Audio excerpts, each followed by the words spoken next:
Shalom, saudara-saudariku, sahabat renungan harian yang dikasihi Tuhan Allah.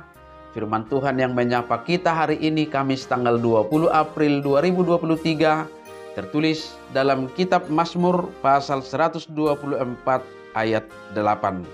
Mari saudara-saudariku kita simak dan renungkan firman Tuhan yang menjadi kekuatan dan inspirasi menjalani hari ini. Saya bacakan untuk kita demikian. Pertolongan kita adalah dalam nama Tuhan yang menjadikan langit dan bumi. Yang go pangurupiot dihita di bagasan goar ni Jahoba si topa langit doho tano odo. Demikian firman Tuhan. Saudara-saudariku, mengawali renungan hari ini, saya terlebih dahulu membaca Mazmur 124 ayat 3. Di sana dituliskan, maka mereka telah menelan kita hidup-hidup ketika amarah mereka menyala-nyala terhadap kita. Pernyataan pemazmur ini menggambarkan bahwa di dunia yang sedang kita jalani ini begitu banyak bahaya yang bisa menelan kita hidup-hidup. Hidup kita terancam oleh berbagai kekuatan jahat, baik musuh-musuh jasmani maupun musuh rohani kita. Pemazmur menggambarkan kedahsyatan bahaya itu dalam ayat 4 sampai ayat 5 seperti sungai yang deras dan meluap yang akan melingkupi hidup kita.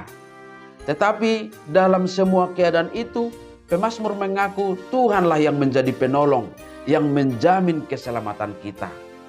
Dia berkata, pertolongan kita adalah dalam nama Tuhan yang menjadikan langit dan bumi.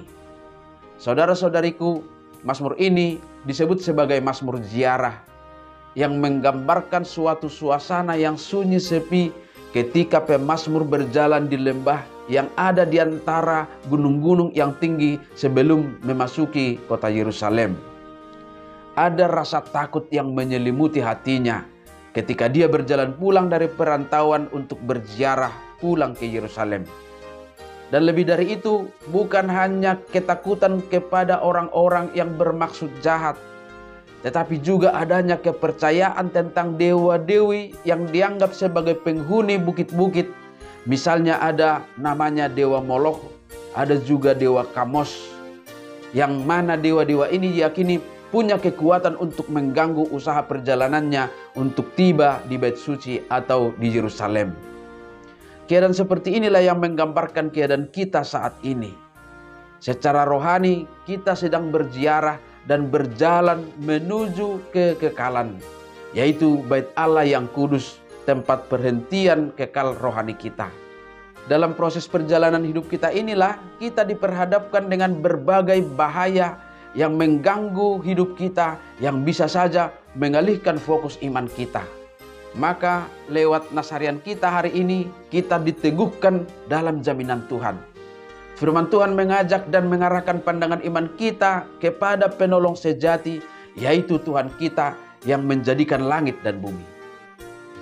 Dalam pernyataan itu, ada pengakuan sekaligus komitmen bahwa bukan pada kekuatan lain, bukan menyerah kepada kekuatan yang mengusik hidup kita, tetapi kita berserah dan hanya mempercayakan hidup kepada Tuhan Allah, sebab Dialah pertolongan dan perlindungan kita. Kesempurnaan jaminan itulah yang semakin mendorong dan memotivasi kita untuk setia dalam iman kita kepada Tuhan. Dan kesempurnaan jaminan Tuhan itulah juga yang mengajak kita untuk tidak berhenti di tengah jalan iman kehidupan kita dan beralih kepada jalan-jalan lain. Kesempurnaan jaminan Tuhan itulah yang menyemangati kita. Walaupun terjal jalan hidup kita, tetapi kita harus menapakinya karena kita percaya Tuhan akan menguatkan kita menjalaninya. Amin. Selamat beraktivitas, Tuhan memberkati.